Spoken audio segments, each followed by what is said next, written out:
This is the Virata podcast. In this episode, Luis Garrido is back and he's going to talk about William Blake. Alô Brasil! Jay Shimatas! So welcome to our Virata podcast. We are here again with the legend of Sahaja Yoga, Luis Garrido. How are you, Luis? Very well, thanks. I'm delighted to be invited a second time. It's very kind of you. Well, thank you so much for taking part in this program because it's also a special occasion. We are in November and that's the birthday of William Blake. And I know that you have a special relation with William Blake, right? Yes, I believe that everything that happened about William Blake and us, this was everything inspired by Sri Mataji. So it started at the beginning. For instance, in the case of my wife, Carol, Sri Mataji advised her to worship Sri Mahavira. When Sri Mataji says that, worship Mahavira, we know in Sahaj it means to worship Sri Mataji, not Sri Mahavira. It's to worship her, but in her form of Sri Mahavira. And so that was very important for her, Sri Mataji said to her. And she also explained that Sri Mahavira is the same person as William Blake. These are the same principle of Sri Bhairava. So it had to be important for us for that reason alone. But for me it was the same. I also had a very weak left side, very caught up on the left side. And for me it was basically the same treatment because we had the same problem, both of us. And in my case, Sri Mataji even mentioned Sri Mahakali as well for me, important for me, which is the same principle again, is the left side.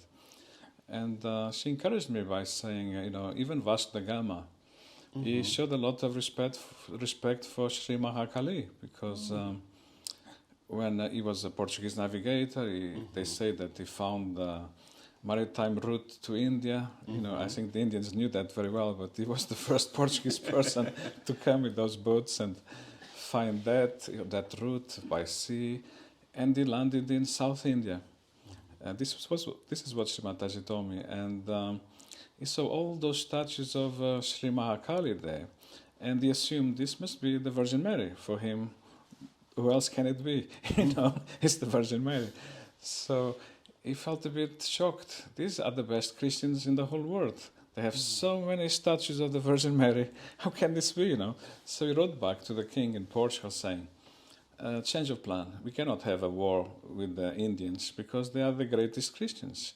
All you can do is some trade. So that's how that was his understanding that Sri Mahakali is the same as the Virgin Mary. For that, he was a good, at least on that aspect, he was a good person that he didn't start wars with the Indians, But so we had been encouraged by Mother to take care of that side. So William Blake for us had to be important.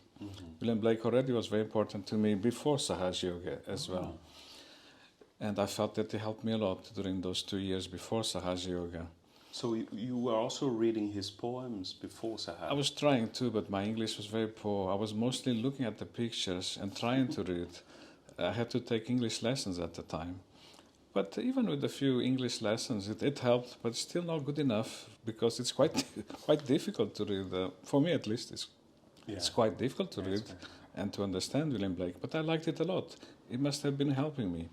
Even looking at the pictures, looking at the books, those things were helping me. Looking at Mother's photo, because I was looking at Mother's photo on a window shop.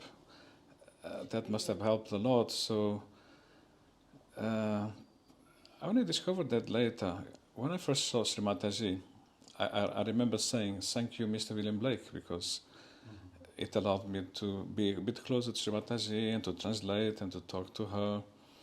And Sri Mataji has explained that because it's Bhairava, what happens is that when you are in front of Bhairava, most people are afraid to lie. And remember that when I first Sri Mataji, I could not lie. It was a different thing I had never seen before. But I was in front of her. I had mentioned William Blake, not knowing that is Bhairava, of course. And suddenly I felt, this is strange, I can't lie. I have to say the truth, And that was a strange experience for me, because I was training to be a lawyer, and it's all about you just say whatever suits, whatever is the best argument for your case, and that's it. But in front of mother, I couldn't do that, I believe that was a part of that Bhairava effect, was happening already. So William Blake and Bhairava or Sri Mahakali were important for us because we needed to improve our left sides. And so you also decided to write about William Blake now, William Blake and Sahaja Yoga. What inspired you to do that? Well, you see, that was such a long process, I had to have a lot of help from Sri Mataji, even a lot of help from Carol. That's great support to be able to do it, because I felt I couldn't do it. Initially, Sri Mataji told me to write about Sahaja Yoga, not about William Blake. But I didn't know what to write, and I felt I cannot do it, what am I going to write?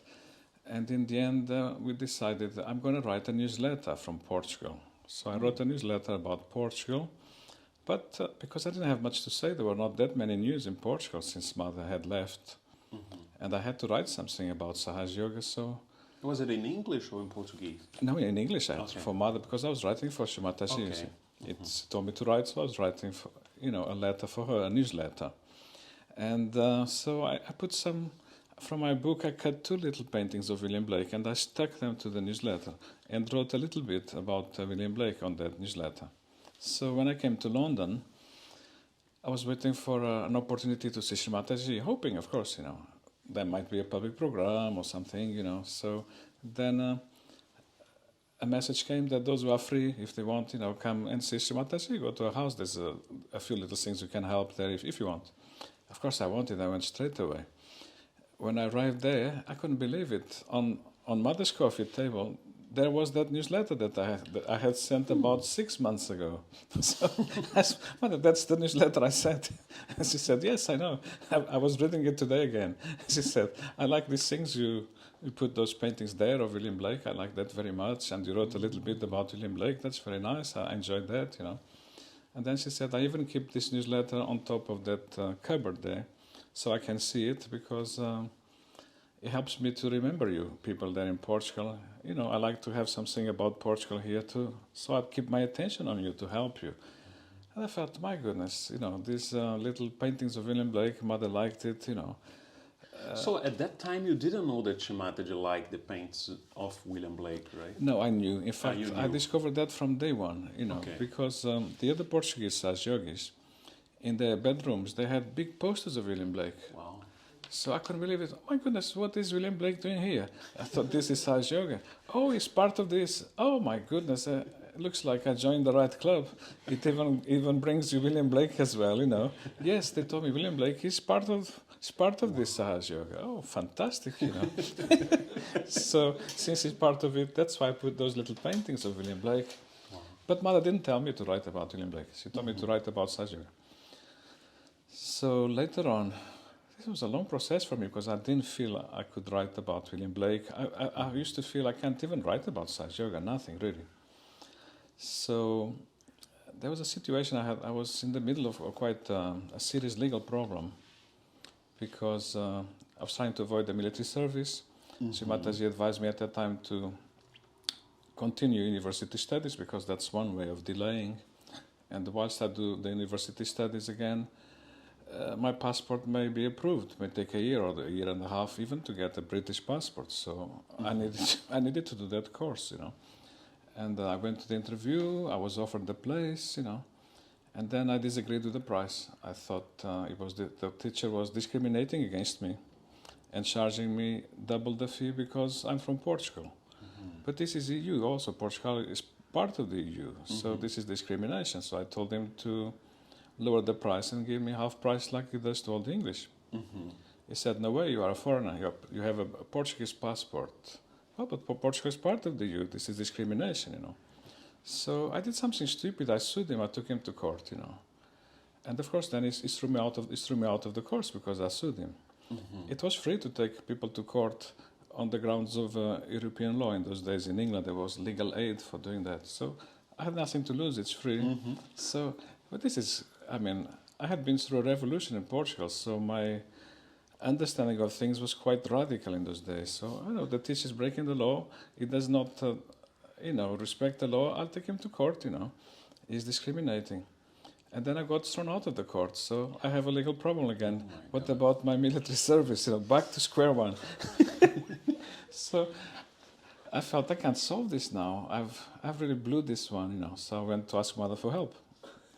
And Mother said, yes, look at this, the things you people do, How am I going to solve this now? It's amazing, And then on top you want me to solve it, isn't it? Yes, Mother, if you could possibly, any idea, any solution. Mother thought about it and she said, yes, there's a solution. You could write a nice letter. Do you know how to write a nice letter? That's not my specialty, really.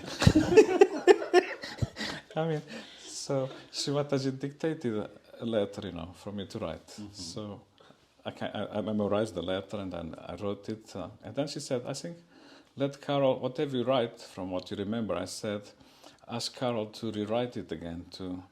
It needs a certain maternal touch or feminine touch, in case I start writing legal arguments that we are breaking the law or something. So Mother's idea was that I said to Mother, this man is horrible. It's like a stone of bricks, It's like a stone, no heart. And Mother said to me, it's not quite like that because there's always a heart under the stone. If you know how to find that heart under the stone, if you know how to speak nicely to that person and open his heart, you may even get your results. So we wrote that letter inspired, dictated by Mother from whatever I could remember. And he gave us back the place in university. He gave me back my place at university at the English prize as well. So we got there. I won the case, so to say. But Mother had to come and show me how it's done, So this was Mother showing me that I can write, because after Mother dictated me what to say, you go back home, you forget almost everything. How do I do it? It's like an inspiration. Mm-hmm. And Mother was giving me a great lesson there on how to write. Mm-hmm. On another occasion, one day I received an invitation from Mother to go to a place, and it was that day. It was Good Friday. Now, Good Friday is the day of crucifixion of Christ. It's quite a hard day, for people, for everybody, even for Mother. Mother was not the usual person. She was a bit, maybe sad, you could say, or a bit more solemn, or a bit more respect. It was quite a different occasion.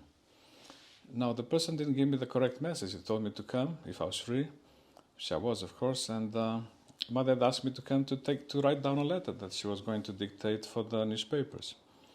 So Mataji was in meditation, closing her eyes, and then waking up, saying a few things, And you didn't know for sure if Mother is awake or in meditation, or it was a very different atmosphere. And then suddenly, she started, talking, a fantastic talk, about Christ and about everything. And then she spoke for about half an hour, and then she said, Luis, can you read to me the last 2 paragraphs? I said, I don't even have pen and the paper here. I didn't know. And I said, but I told him to tell you that it was to write down a letter for the newspapers. Oh, he forgot. He never told me that part. He just told me to come. So I said, doesn't matter. You can write it all. Just write it all again. But halfway through this, another senior Saj Yogi, very senior, also came into the room. So I had some help there. So the 2 of us, we managed to write down everything Mother said again. And so we felt, my goodness, this is like a miracle. Usually we can't do these things, Mm-hmm. To be able to write down what Mother said, We tried to show to Mother. Mother said, don't worry about it, it's fine. And you didn't have a recorder or anything? Nothing. I didn't have a pen and paper.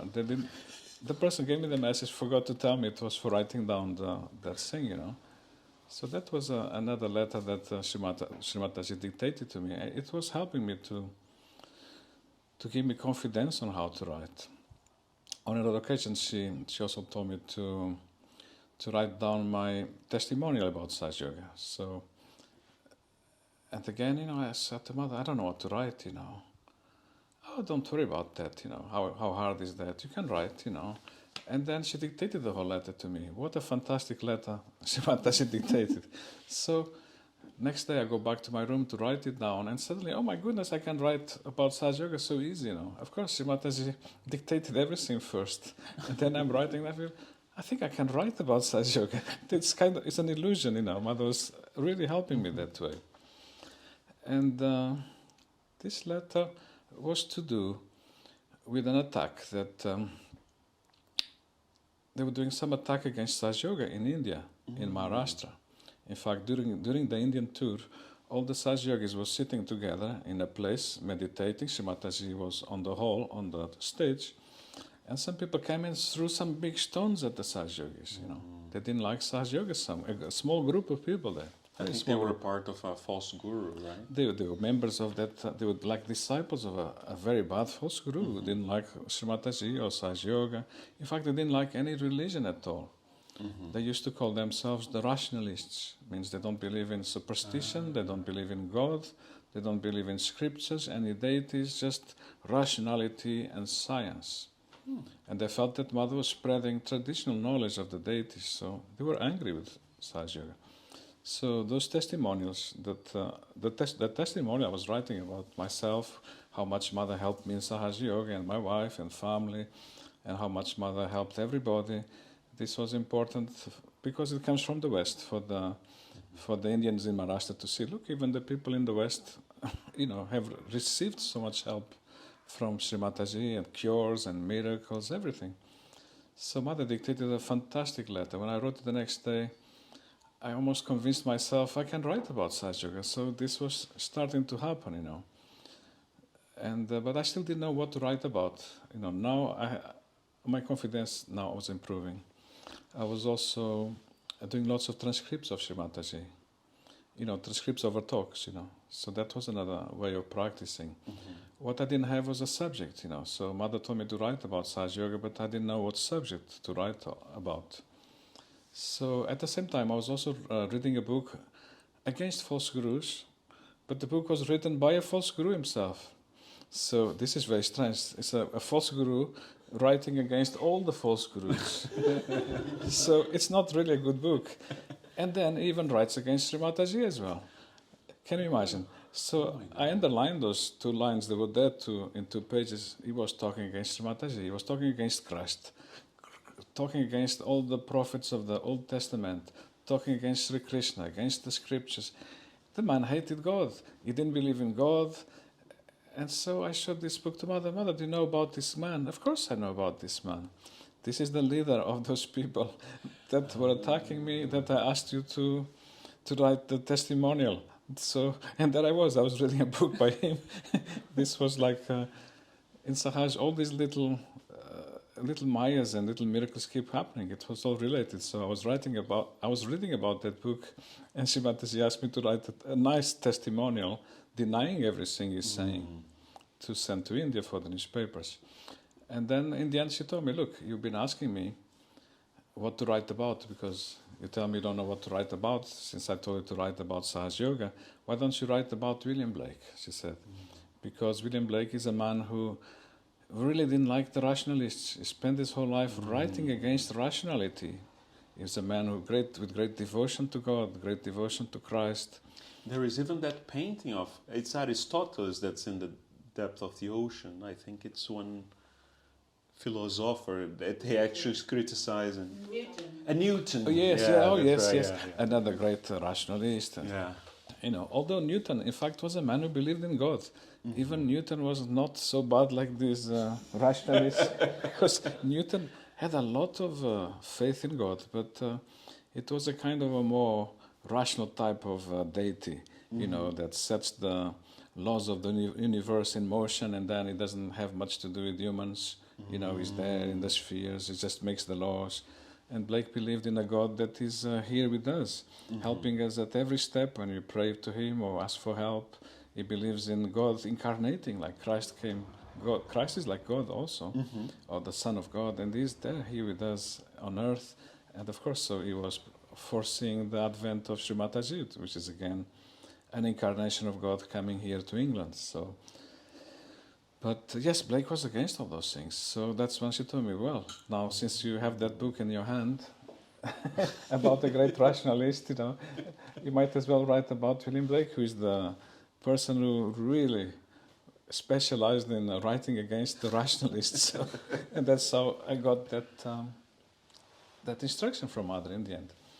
But I still didn't know what to write now, because it's not an easy subject for me. At last, my confidence had been really supported by Sri Mataji that I could write, but I could write about William Blake. But now, what am I going to write about? So we were having this, still having that difficulty, and we had heard on the grapevine that Sri Mataji advised Saj Yogis in England to go and visit the grave of William Blake. So this is something Sri Mataji had said. We knew that, and we also heard on the talks of Mother that she said, she went to visit the grave of William Blake, and she said the Holy of Holiest is lying there, and people are walking all over his body. There's no respect. It's an appalling situation. This is on a talk she gave in 1984 in London. And my goodness, and if it was in India, would have respected that place and build something nice for him and show much more respect. This is a terrible situation. So this is Mother's inspiration again for us to do something about that grave if possible. And then suddenly Carol got a job next door to the grave of William Blake, very, very near. So at lunch, she had to go and eat her sandwiches there in that place. So she used to go and eat her sandwiches in front of the gravestone of William Blake. But the gravestone of William Blake says on it that nearby lies William Blake. It doesn't say, here lies. Most gravestones will say in England, here lies. But this gravestone says, nearby lies William Blake. I think it's William Blake and his wife, And his Catherine. wife. That's right? the whole. That's the whole text. You are correct. Yeah, and his wife as well. Although she's not in the same spot as William Blake. This is why I didn't want to say it in case it confuses. Okay, yeah. The stone says that, but Catherine, his wife, is actually 70 yards, 70 meters, let's say, away from the grave of William Blake. So we knew there's a problem here. We know it's nearby. We don't know the exact spot. So when we are walking there, we might still be walking over his body because we don't know where it is. So it's important to find out the exact location. But did Sri Mataji go there? Did she? She went there. She says she went there. She even in that talk, she even gives you the postcode in case you want to go. She tells you where it is, and this is the postcode in EC1. EC1. Mother is still encouraging you to go and visit by giving you the postcode, in case you don't know where it is. In London, EC1. So. And we knew that Mother had encouraged people to go and visit the grave, but so the inspiration for discovering the exact location of the grave of William Blake came from Sri Mataji again very much because in Portugal she discovered the location of a Swayambhu of the Virgin Mary, and she did that spontaneously. It's a very long story, but I will say it now in a few words. While she was going to a fair to buy some artifacts and presents, and there was a big church there on that area of the fair, and while she was being driven from a long distance, she started saying the vibrations are too good, too strong, how do you explain this? And then Sri Mataji asked this question. This is the important question she asked. Do you have one tooth of Lord Buddha here somewhere nearby? Or do you have some hairs of the Prophet Muhammad?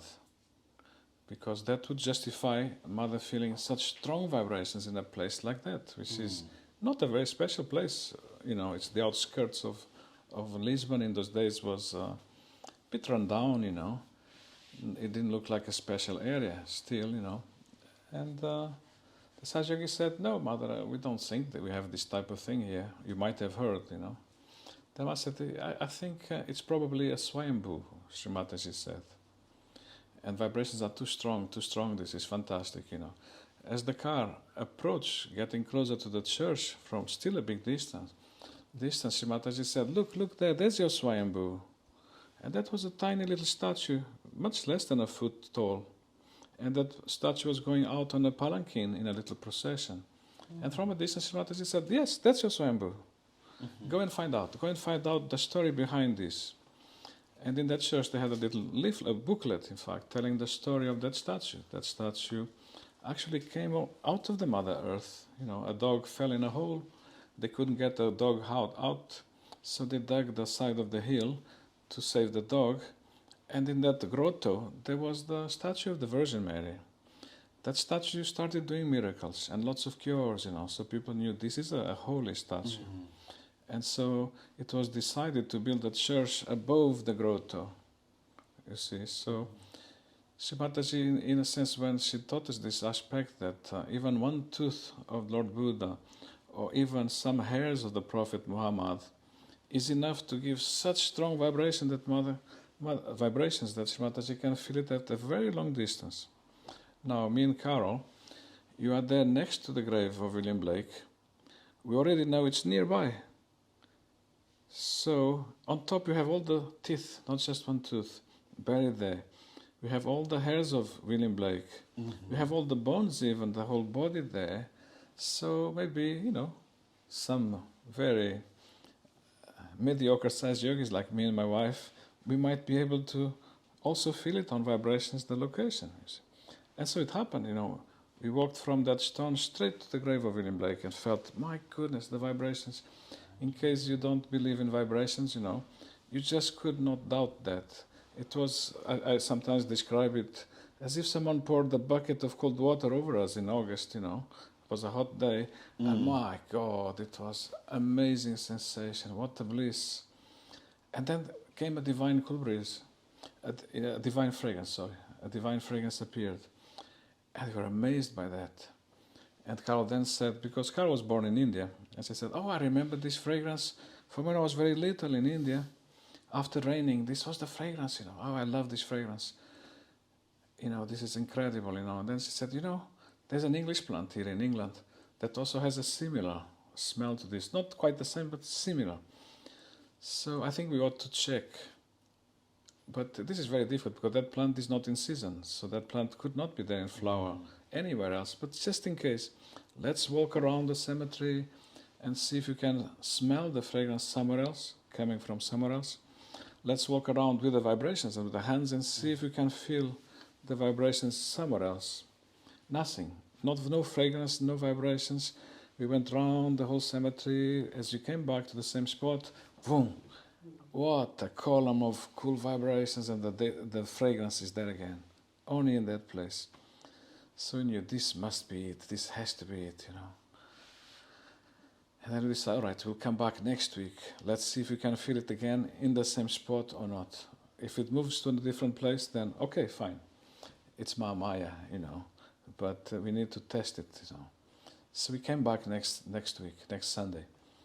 Because Sunday is a very quiet place. Sunday there's not many people passing through, because people pass through that cemetery a lot during lunchtime as a shortcut to go to their jobs. So Sunday is quite quiet. So we came back on another Sunday.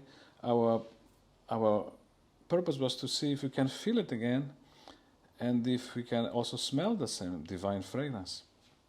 It happened, you know. When you arrived at that spot, oh my goodness, we stayed there with the hands out as if we are praying almost, you know. And suddenly someone taps on the back of my shoulder and he says, what on earth are you doing standing over the body of William Blake? I said, goodness, you know.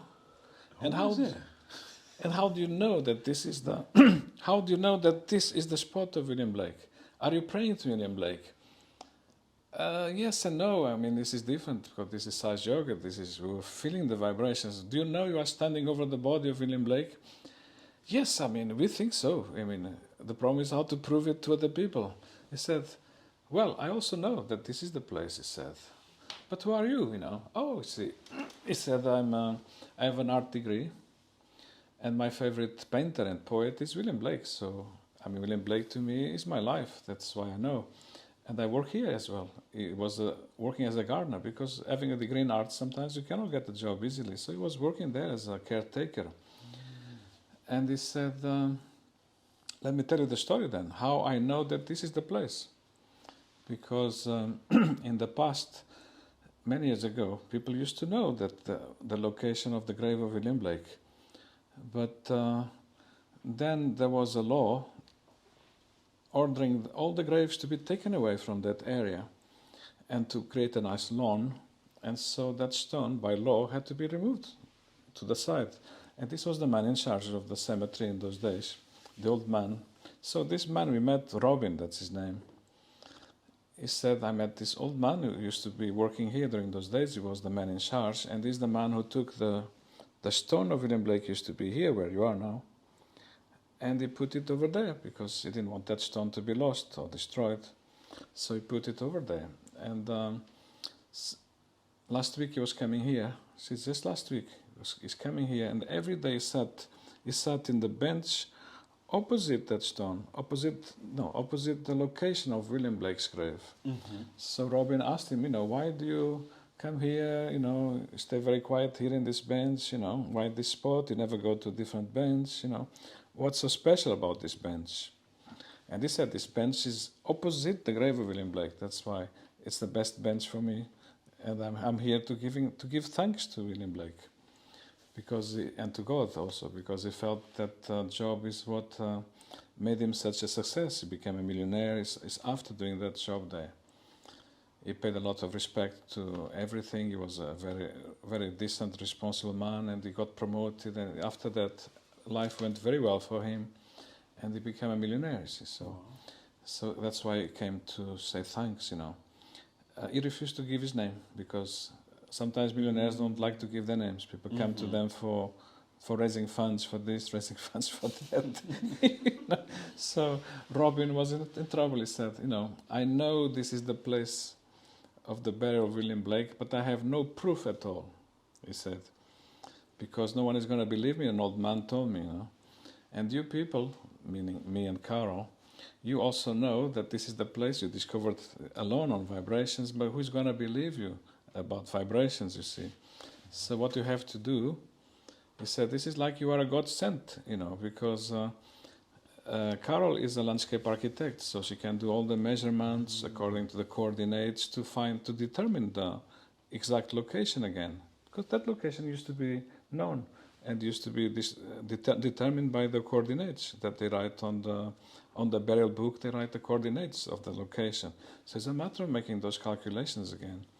And since I am a lawyer, so you can go to the archives and do all the research. And then he said to me, and once you do all that, what you have to do is write it all down. So you better write. So he is telling me not to step over the grave of William Blake, like Mother was saying, and he's telling me to write about William Blake concerning his grave and the grave of his wife and all that. So you can imagine how much inspiration we were getting and help from Mother. During the process of research, it was miracle after miracle, This was already a small miracle for us, but there were many like this. It's as if Mother was actually the one doing all the discoveries on the archives. So in the end, the article we wrote was accepted by the Black scholars worldwide. Initially it was difficult because English Heritage had written that the grave of William Blake is unknown officially. So first you wrote an article explaining where should be the location, and then you publish in a place? Then I sent it to English Heritage and Okay. what was it? We sent to English Heritage and to Historic English. We sent it to the City of London as well. They were the owners of the cemetery. And then we sent it to the Blake Archive in America and to the Blake Society as well. But Srimataji had already even told me to join the Blake Society in England, would you believe? Many years ago she told me, you should join the Blake Society and help them out. She said that to other people as well. But none of us did it because we felt these guys are a bit mad, they don't believe in Sahaj, So we didn't. But after this I decided Mother is right, I have to join the Blake Society after all. So you are still a member of the Blake Society? Yes, still today, yes. But it started then. After discovering the grave of William Blake, at last I did what Mother said of joining the Blake Society and helping them out. Things took a long time, I mean, we knew Mother said, go and visit the grave of William Blake. And we were afraid to go to the graveyard, We didn't want to go because it's a graveyard, so we didn't go. It's only when Carol started going there to eat the sandwiches at lunchtime that I felt, okay, it's not so bad, that place. There's lots of people going It's around. also an old graveyard, so I think Very there's ancient. not recent. Like, Very ancient. people buried So there. there's been no recent burials there for centuries, for many centuries. After William Blake was buried, after maybe 50 years or so, or less than 50 years, the cemetery was closed down. Okay. So there's nothing freshly buried there much. It's been, and there's lots of people going through because it's a shortcut for going to work in the city. So It's very small as well, isn't it? yes, and very small. So it's not a frightening place. But see, we're afraid of ghosts. We're afraid of cemeteries. We didn't even go there to see the grave until Carol started going there alone for eating sandwiches, with the colleagues at work. I said, all right, I'm going there at last. And that's when all this started happening, And then at last I wrote about William Blake. And I have to thank Mother, because if you see how much Mother was supporting me and guiding and giving encouragement from day one. And then you start, this was after that you found the grave that you start writing about William Blake? Or First time I wrote, I had already done those little photographs, There was another occasion that I wrote another newsletter to Mother from Liverpool. That was a Liverpool newsletter. Again, I put some paintings of William Blake, I cut them from a book and stuck them to the newsletter. And wrote a little bit about William Blake, and a little bit I wrote also about Sri Mahavira, And but I didn't have anything to say about Saj Yoga much. I didn't know what to say, so I put a very big painting from a child.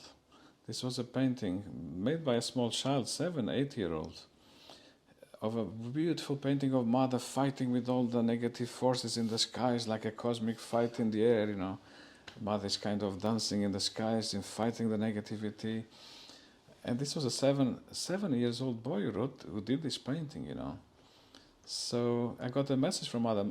I forgot to write the name of the boy. I just said a young boy, 7 years old. I didn't say who he was. So I got a message from Mother. Louis, you can come and see Mother. She wants to speak to you. I said, why? Oh, it's about that newsletter. I said, oh, okay. So Mother told me the same. I enjoyed very much. You put those pictures of William Blake there, and we talked about William Blake. But she wanted to know, who is that boy, who did that fantastic painting? And you forgot. That's wrong. I didn't put his name, you see, and the name of the parents and everything. And Mother wanted to meet them, So that newsletter. So Mother was very encouraging. Every time I wrote some small little something, it was terrible. Whatever I wrote was nothing. But Mother was always encouraging and supporting. So that's another occasion I wrote. So in essence, I had never written about William Blake until Mother at last told me to write about William Blake. And it's only after discovering the grave that at last I had to write about William Blake. And after that, I think the fear of writing disappeared. And then I started writing more. I think what's important also to tell about the finding the William Blake's grave is that I think it was BBC who came to cover, not to... True. That was very lucky, wasn't it? Yeah, it was very nice. So you can find this video where Louis and his wife Carol show I don't know who was the presenter, but show this journalist now where it's exactly the grave of William Blake. So it's a very nice video, and it's in your website. I have that there as well. Yes, we have that video. Tell the website. What's the name? It's my name, in fact, luisgarrido.org. So it's LuisGarrido.org. Absolutely. Thank you. Thank you very much. So certain things we wrote about William Blake and Saj Yoga, we put them on that website. And other things, one or two other things we wrote about Saj Yoga that they are there as well. So but would be nice also to know who was William Blake, because I think a lot of yogis, they have seen some paintings, they have heard a few comments from Shimataji about him, but who was William Blake? So it's quite a hard... that put me blank. Now I've gone blank. What to do? Because also I have a very interesting story that once I went to do a job. This was in Soho, and I didn't know actually anything about Soho. And then I went to the agency. It was a design agency, And when I entered in the agency, there was a plaque. Yes. This is the house where William Blake was born. Yes. I mean, the house is not there, but it's a building now. Yes. And in the first floor, it was this agency. So I thought that was amazing, like a coincidence that I went there. That's incredible, yes. Mother does these things, she brings you to these places, really. Mm-hmm. That's a speciality, isn't it? Yes, who is William Blake, I tell you, everything I ever wrote about William Blake is based on Sri Mataji's talks, really. Mm-hmm. And things she told me also about William Blake. So that's, in essence, I've not said anything new about William Blake, it's all in Mother's talks. And even the things Mother told me, you may find these are things that they are in Mother's talks, So it's not as if I have any special or different knowledge about Saj Yoga. But all I can say is that Sri Mataji spent a considerable amount of time talking to me about William Blake. And although I forgot some of the things she said, certain things I just cannot forget ever, because there were such miraculous events in the presence of Mother that you can never forget. And I say miraculous because there was actually a miracle during those events. Shall I talk a little about that? Sure. About things Mother said about William Blake? Yeah. There were quite a few that were important at the time for me.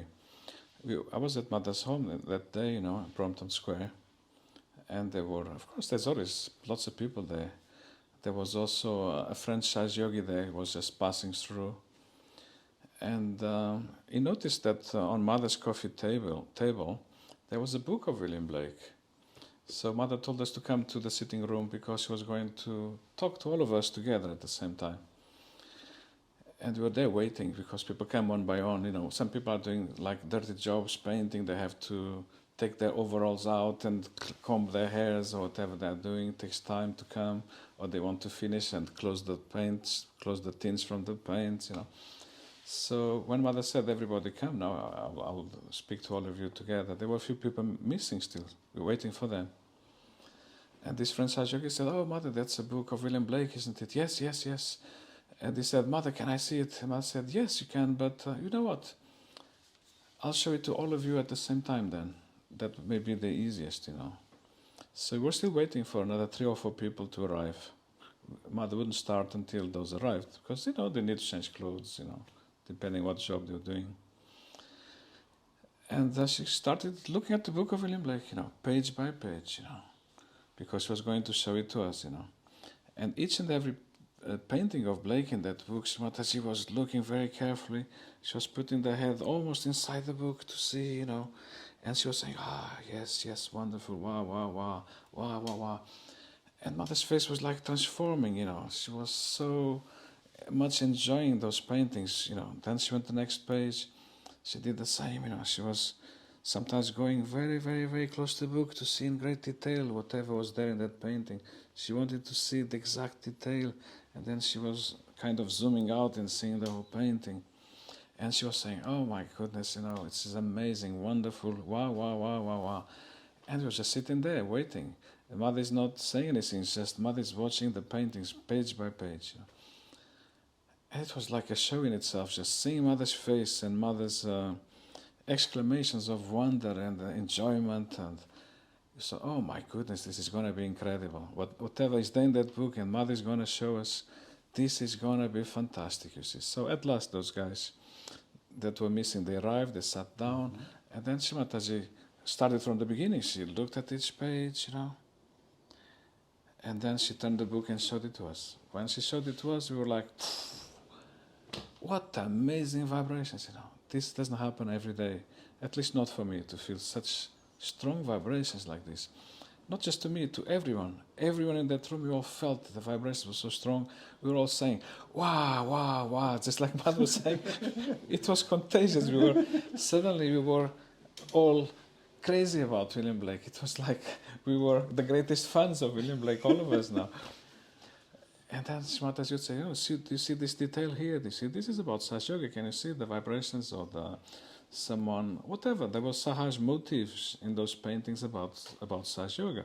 Sometimes it's hands above the Sastrara, or hands feeling the vibrations, or it could be a deity or could be auras around the saints or around the deities. There was lots of Sahaj motifs, the street channels and several deities. Mother was explaining all the motives about each and every painting. But each and every painting, it was the same. Mother would first see the painting and say and make, this type of signs of great, great deep enjoyment she was getting from the painting. And we knew this is going to be fantastic. We could see Mother's face was changing. And then when she showed us the painting, oh my goodness, wow, wow, wow, all of us at the same time.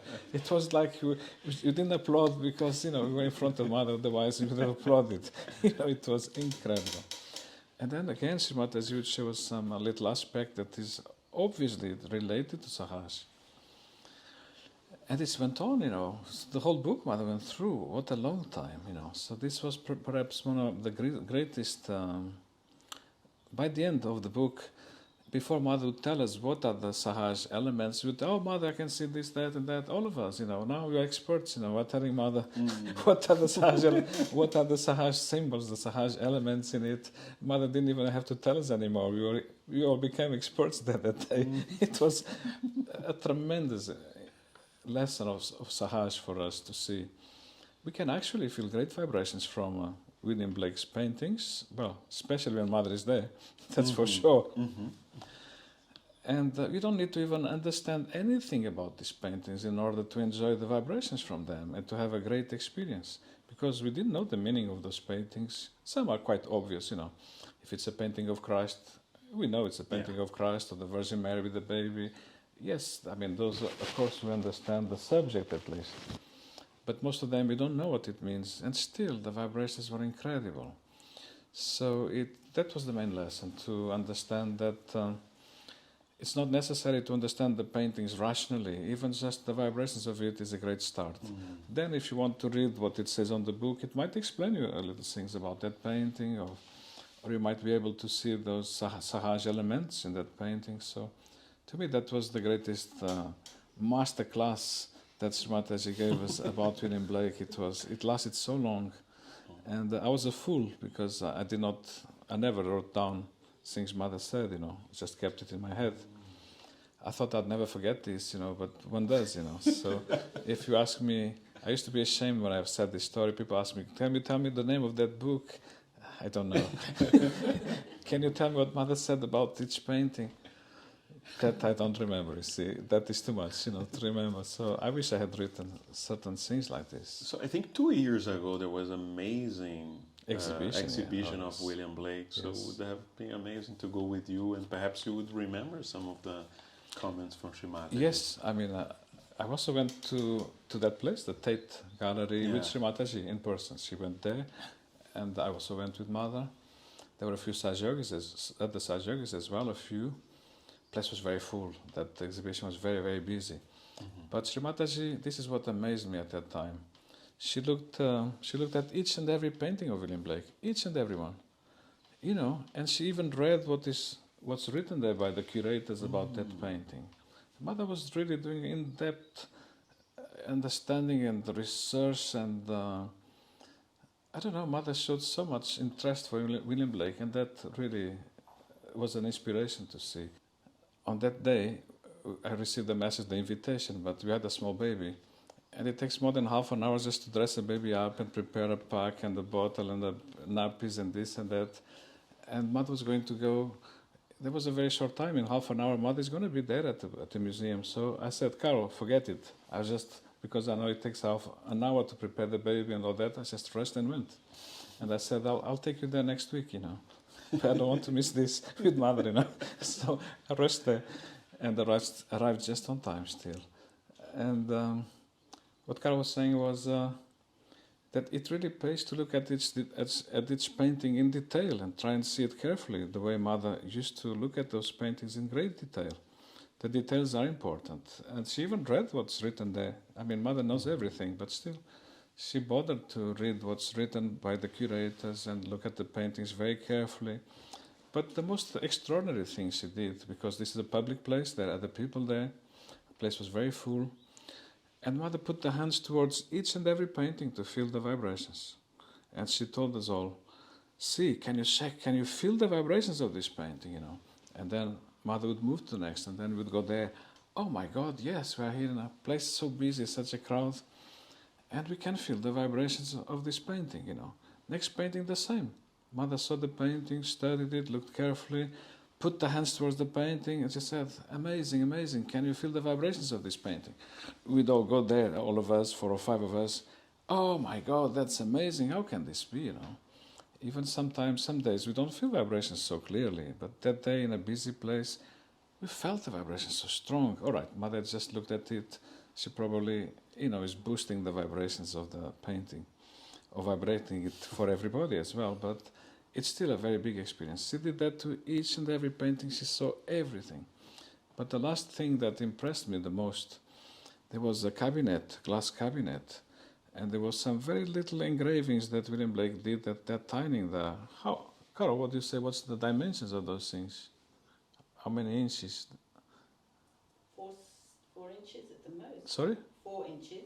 Maybe 4 inches. It's so small, they're tiny.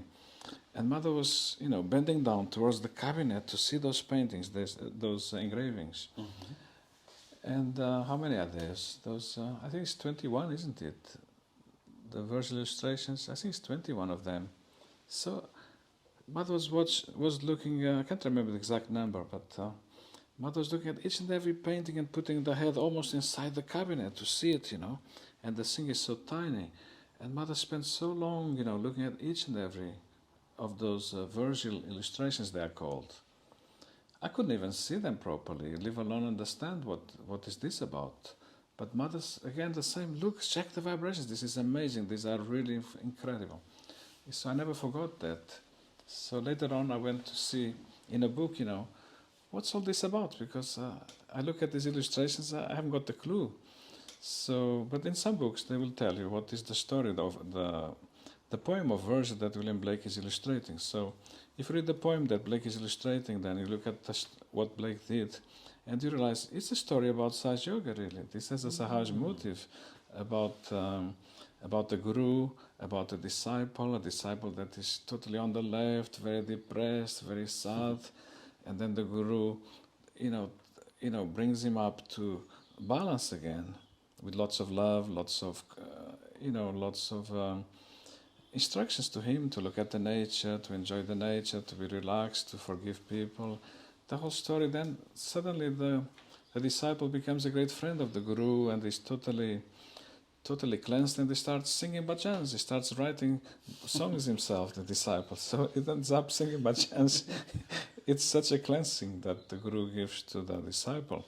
And you see that in the paintings of Blake. You see a guru giving vibrations to the disciple, and you can see Blake is illustrating certain principles of Sahaj Yoga the way he made those illustrations. So a mother does not need to read the whole thing, but she just knew this was such an important thing, And she's really is a top expert on William Blake, no doubt about it. So this was a tremendous inspiration.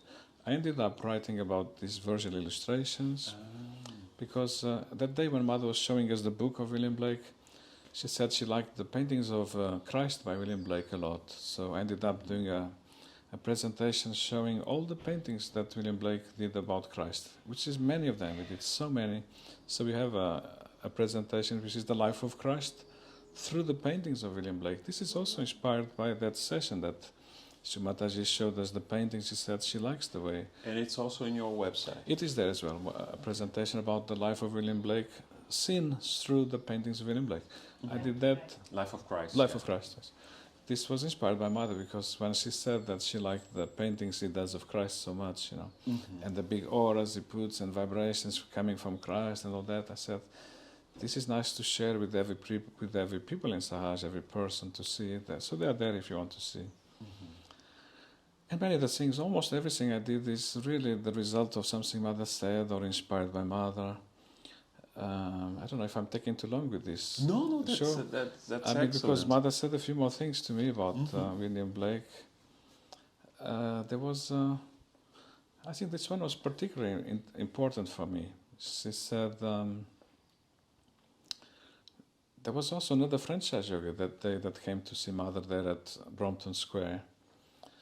And the asked Mataji, that there was a boy in the collective, a young boy, and his name was William.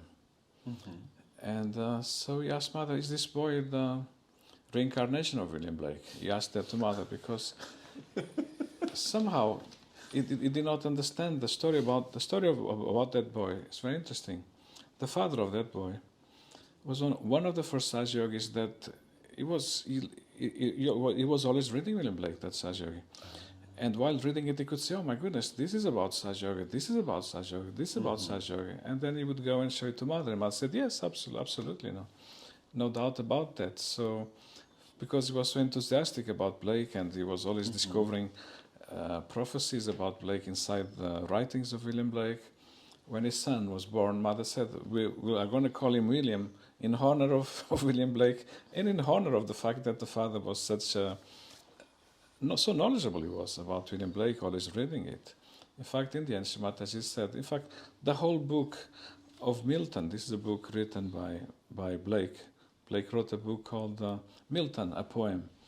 And Srimata says that book William Blake wrote, it's all about Saj Yoga. You see, so that Saj Yoga had discovered quite a lot there about William Blake, but Mother says the whole book is about Saj Yoga. Now that's a step higher to be able to see. It's not just one sentence here or there, it's the whole book is about Saj Yoga. And that's actually the hardest book William Blake wrote of all the ones. They're all hard, but that one is the hardest of all. But it's all about Saj Yoga. So it's a big challenge. Mother has encouraged people to read that book.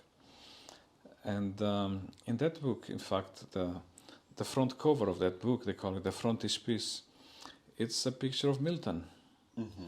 And William Blake has a habit of painting people naked, everybody knows that. Mataji has said many times, William Blake can do that. He's allowed to do that because he's totally innocent.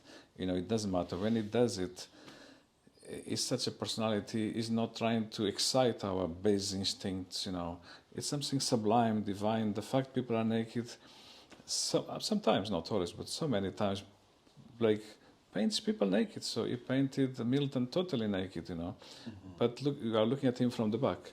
This is the cover of that book, and Milton has the hand up in the air, and we don't know what he's doing, with his finger pointing. And you see the clouds are doing like the shape of a spiral, It's as if he's controlling the elements, like Sri Mataji said to us that, she has given us as yogis so many powers that we can also control the elements. This is Mother said many times on the tapes. We find hard to believe in this. Yeah. I do, it takes faith sometimes to believe because, who are we to be able to do that? But there was a Saj Yogi, he told me what I find is maybe one of the most interesting stories about Sri Mataji that he experienced, Maybe shall I talk about please, that one? Please. Sure. Yeah. So this Saj Yogi, he was there at Mother's house, and he comes from a hot country, Latin America, you see, very hot. And this was, the weather in England in August was miserable, really horrible. And he said, Mother, this weather is so miserable. And Mother said, all right, if you want a nice weather, I can give you, just to make you happy, And then there was a heat wave. It was like tropical. It was terrible, People were complaining, this never happens in England, So he felt a bit worried. What have I done here, So it was very, very hot after that. And during that heat wave, Mataji went shopping. And all the windows in Mother's house were open, And because it was so hot, So Mother went shopping. When Mother came back, he rushed to the car to help, bring the shopping home, And the Mother looked at him and said, what's wrong, Is there any problem, really? What's the problem? He seemed very, very worried, Oh, there was a massive problem, So what happened? The neighbor started burning rubbish in the backyard. Terrible smell. And the wind was terrible. The wind was bringing all the smoke straight to Sir P.'s window. And, Sir P. used to have a little bit of a bad chest, sometimes a bit of angina. So this smoke was not good for him at all. Very bad. So he had a big dilemma, you see. I could go and tell the neighbor to stop this nonsense, but If he did, he would upset the neighbors. They might become enemies of mother, enemies of Sahaj Yoga. There's been problems with neighbors sometimes. The neighbors sometimes they can turn against Sahaj Yoga. It's happened to us in England, So he didn't know what to do, He felt I don't have any sense of discrimination. Maybe I should have talked to the neighbor, but if I talk to the neighbor, he would get very angry, then I cause trouble. If I don't do anything, what kind of Sahaj Yoga am I? In the end, he closed all the windows, but then I was too hot, So this was his problem. And mother said, that was so easy to solve. All you had to do was change the direction of the wind. Problem solved. I said, goodness me. But he says to mother, okay, that's what he said to mother. How can I change the direction of the wind, I'm only I'm a Sahaj Yogi, but still. Your mother says, any Sahaj Yogi can do that.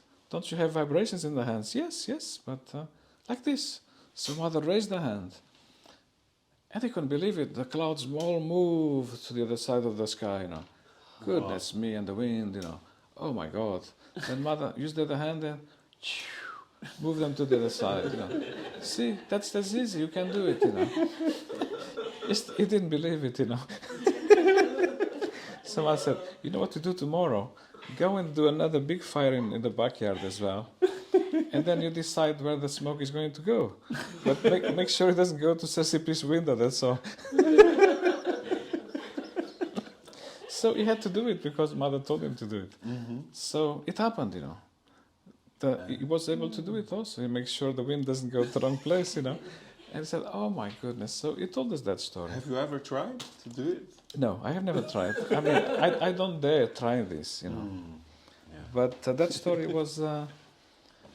gave me a lot of confidence in certain things. Then I saw, this explains that painting, It's like moving all the elements, Milton in that painting, And it looks like a big spiral of the Kundalini in the sky, So Blake is also showing us some aspects of Sahaj Yoga that, as Blake says, men of God will become prophets. This is one of the greatest prophecies of William Blake about Sahaj Yoga. Mm-hmm. And when that happens, then you can control the elements, like that friend of ours from Latin America did, Sahaj Yoga, Mm-hmm. Even we can do it now. I have never tried that one of changing the direction of the wind, by the way.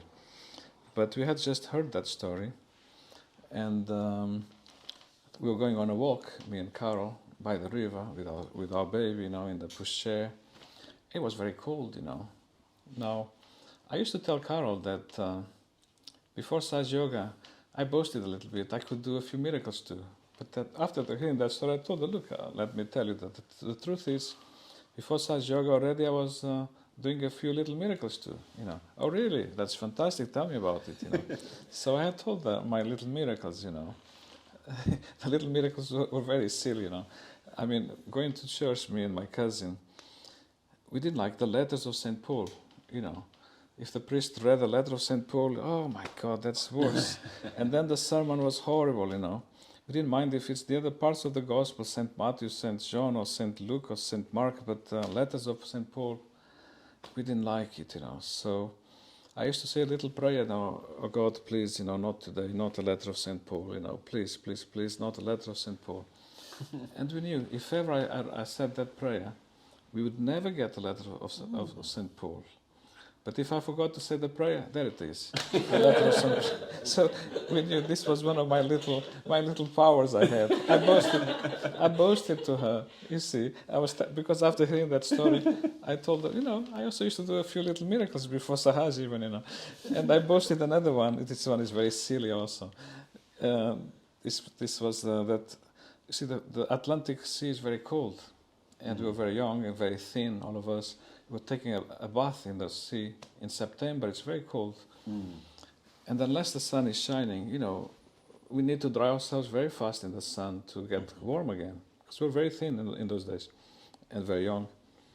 And then I used to say a little prayer to the sun. Whenever I said that, there it is, very strong sun until we get dry. And then that's it. Because September, some days you don't get a strong sun. And this happened all the time, year after year after year. Sometimes my friends used to say, oh, can you bring us the little sun, please? Oh, little sun, come for us, because it's so cold, So I boasted of this little miracle too. I boasted of a third one, which was I used to see the little stars in the sky, like little lights, all the time. And I kept asking people, can you see this? No, nobody. There must be something wrong with my eyes, But Mother mentioned that, this is something happens to people after self-realization. You may see those little lights in the sky. They are like golden sky lights in the sky, And Mother talked about that. So, well, I also had a few little miracles to boast to my wife. So when we went for a walk, Carol decided to tease me, It was very cold, and she was worried the baby might get cold here in this walk. Why don't you bring the sun now, since you have all those powers, Now she put me on the spot, Thank God I had just heard that story, So I was full of confidence. So I asked the sun to come. The sun came straight away. Wow. Oh my God! And Carl told me, okay, don't let that go to your head, all right? This is just a coincidence, The wind probably moved those clouds for you, so the sun is there, Don't lose your head over these things, Careful of ego, Fair enough. So we were just chatting like this, and while we were chatting, a big trout jumps out of the river. Wow. And so I said, oh God, did you see that trout? Carl said, no, I didn't. I was looking at the baby, So she teases me again. Okay, I think you might as well tell the trout to come out again for me to see now. See if you can do that with your powers, after all. So I told, oh trout, please jump again, And the trout jumped again, very big one, And Carol again said, all right, you see, fair enough. There's plenty of trouts here, from time to time they jump. It's just, you're lucky, It's a coincidence, Can you do it again, please, just to see? So, okay. Oh, little trout, please jump again. And boom, the trout jumped again. What a big trout, And she said, all right, this is too much, Let's get out of here. Because if you go to a different part of the river, there may not be so many trouts there. Sometimes they're in a certain spot. If there are many there, it's going to happen. So we carried on our walk, We didn't see any trouts at all for a long time. Okay, that's the end of the trouts now. And she said, okay, now show me one of your trouts, please. This is going to be tough now. She's putting me to the test, So at least I have to try, Oh, trout, please, can you jump again? And the trout came, and she tested me a few more times, and the trout came, and I said, oh, police, I feel afraid of doing these things. We don't have the right to mess up with nature like this for nothing, just for fun, really. But it was trout enchanter. But this was really inspired by that painting of William Blake and the story of Mother telling us that we have those powers Mother gave. Mm-hmm. Now, about one incredible power of Sri Mataji about William Blake is that one day we were living in Cardiff in those days, and we came to London and we said, what shall we do? Nice activity. Okay, let's go and see the painting of William Blake, the portrait of William Blake at the National Portrait Gallery. So I went there to see it. I had never seen it in person. I'd seen a little postcard of that portrait, but never saw the big portrait. And they also have a little head of William Blake there in bronze, very nice. So we saw that, and suddenly the Sahaja Yogis appeared at the same time. This is quite a coincidence. Some Sahaja Yogis from abroad had come to England, and they also didn't know what to do. What shall we see? Okay, let's go and see the portrait of William Blake at the National Portrait Gallery. That's quite an amazing coincidence. So we were all there. And then, okay, let's go to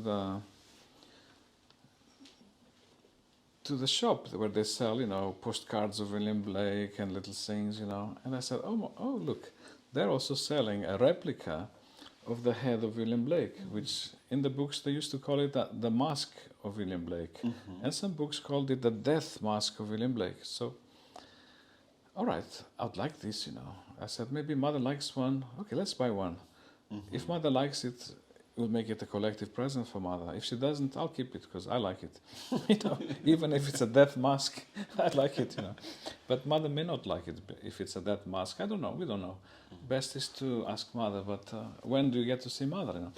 And one of these Sahaja Yoginis who came there, she said, "Oh, there's an invitation for everybody to come to see Mother at the concert. There's a concert of Amjad Ali Khan, sarod player, and Mother is going to go to the Commonwealth Institute to see that concert, And so you might get a chance at the interval to ask Mother if she likes it, very good. If she doesn't, well, I'm very happy to keep that one, because it's the face of William Blake after all. But at the concert during the interval, there were lots of VIP people there from the Indian embassy. Sasipi was there as well, and Mother had to talk to those important people, So there's no chance to talk to Mother. So you were waiting there in your seat?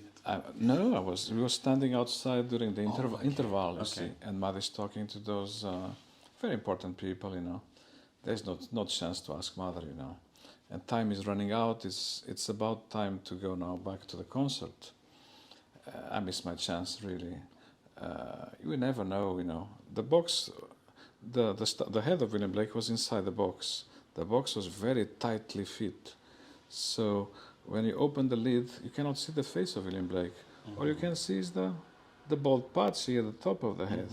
The sastrada, really. That's all one can see if you take the lid from the box. So when I took the lid from the box, Sri Mataji at the back turned towards me. She turned round immediately. She pointed at the statue of William Blake in the box, and she said to me, "Isn't he beautiful? He is in meditation."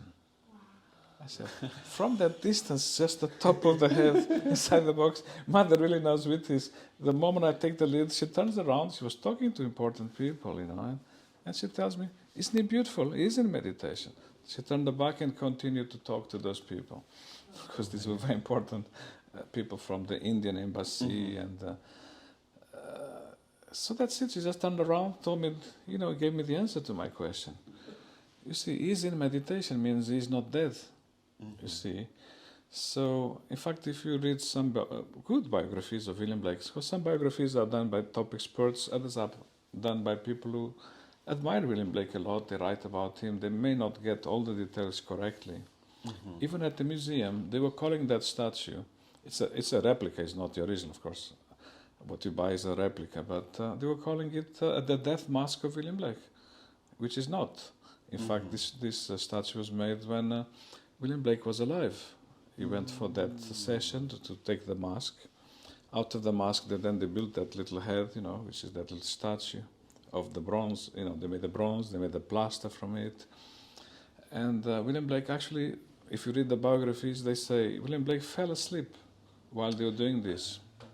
But Mother is saying no, he actually was in meditation. That's a different thing. So Mother knows the whole story. I mean, from a certain distance, as soon as you take the lid, she turns around. Isn't he beautiful? He's in meditation. And then turns the back. And did you give to her later? Or? Yes, later, Okay. because she likes it, so that's fine. So it's not dead after all. She said it's beautiful. So okay, if it's beautiful, I think Mother accepts it, it's correct. So it was, to me, that was also a great miracle that Mother did there. It just shows Mother's powers about William Blake. It's unending. It goes on and on. So now that we're still talking to William Blake about this power of the left side, are there any other miracles that you would like to share? Yes. In fact, I never finished that story. I think I got distracted somehow. I forgot. I was talking about that boy who he asked Mother if that boy was the reincarnation of William Blake. And Sri Mataji said to me, William Blake is in my body, don't forget that, William Blake is in my body. And she put her hands in her belly saying that, William Blake is in my body. There are no other incarnations out there. In this time, they're all with me. So it made it very easy for me to understand this. All you have to do is to worship Sri Mataji, and William Blake is there. So we don't worship William Blake as such. We worship Sri Mataji, maybe in the form of William Blake, or in the form of Christ, in the form of the Virgin Mary, or the form of Mahakali. But all we do really is we worship Sri Mataji, nothing else. But after all the deities are there with Mother, including William Blake as well. So that for me was quite a strong lesson as well. Out of that question the French Sage Yogi asked, These French Sage Yogis, they ask very good questions, I think. But Mother was not very happy with that question, And there are any other kind of stories, any miracles that Oh you'd my like goodness, to share? it's unending, really. This is Mother, the way people used to say there's a great saint and incarnation in India, Sai Baba of Shirdi. He was, even Mother says that about him. He was always doing miracles, you know. It was, There is also another very good PDF on your website about Oh, Shri yes. Desai. yes, we did that too. Yes, that's another person we admire a lot because all these miracles he did. And Sri Mataji is just, and Mother even says that about him. So many miracles he was doing, so many cures. But I think what we find in Sahaj, Mother is just the same. Mother is also doing miracles every day for everybody and extraordinary things, you know. This is also in Mother's nature. And like Christ was also doing great miracles and lots of cures. But so is Mother. Mother was doing cures left and right. She was curing the whole world and doing all sorts of miracles all the time. You may say, oh, yes, there were a few miracles even before Sahaj already. But after Sahaj, it's a different dimension, you know. In fact, since you asked me about miracles, I had 2 miracles at the lunatic asylum. I mean, this is a bit strange. Lunatic asylum. Of all places, I had 2 miracles at the lunatic asylum. But you went there to give self-realization? Or? No, not at all. This was worse, you know. I had 1 miracle there before Sahaj Yoga and 1 after Sahaj Yoga. So you can compare that. After Sahaj Yoga, it's a different dimension, it's a different thing. But I think I mentioned earlier, last time we spoke, about my aunt, you know. Oh, yeah. So, but I also mentioned, but this is more important, that the first time I saw Sri Mataji, I got a vision where I saw my previous lives, you know. And in those previous lives, I could see that there was like a deity or or a saint or an angel in the sky looking after me all my lives, you know, and helping me, preventing me from going wrong or doing very serious mistakes and defending me, protecting me. That's the dream I saw. That's a vision I saw when I first saw Sri Mataji.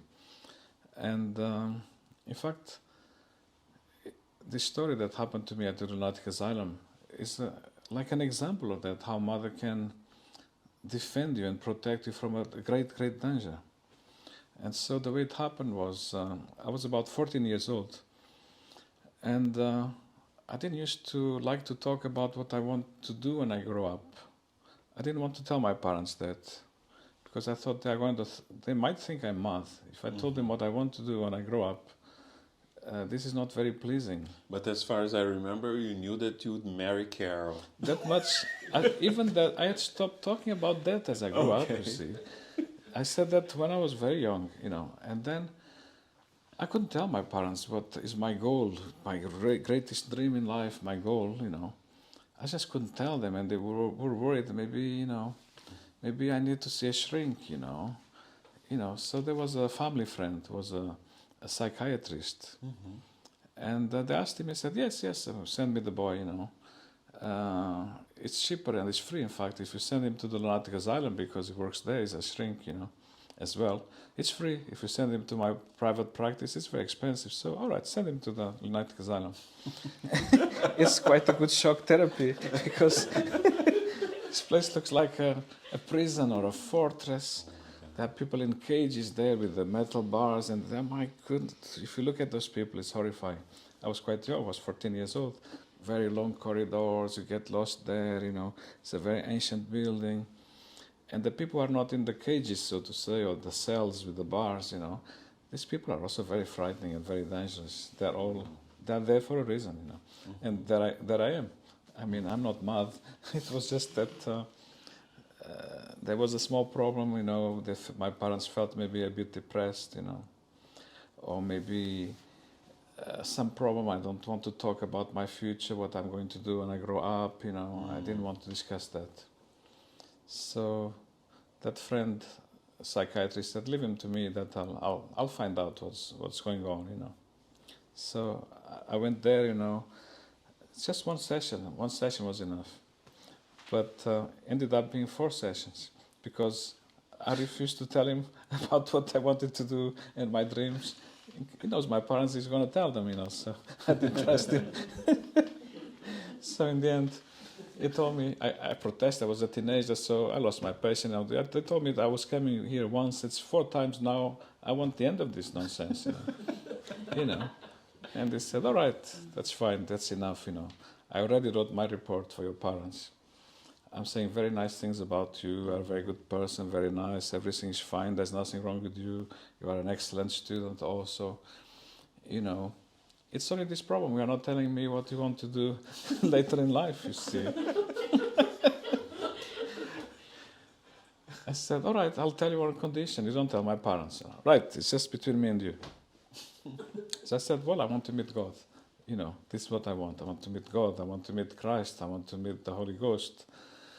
And I want to meet a woman like me, who wants to build altars for God, and then we will worship in those altars, and we build the altars. And this is the dream of my life: find a woman like that, and build some altars and worship God, and meet Christ, and meet the Holy Ghost, and find the yoga, and get that union with God and things. He said, right, no big deal. You see, this is no problem at all. Problem solved, That's the end of it. Our sessions are over now. I'll keep it between me and you. I won't tell your parents, So you were afraid that they would perhaps take you and put in a cell there? I don't know. I think they wouldn't like me saying that.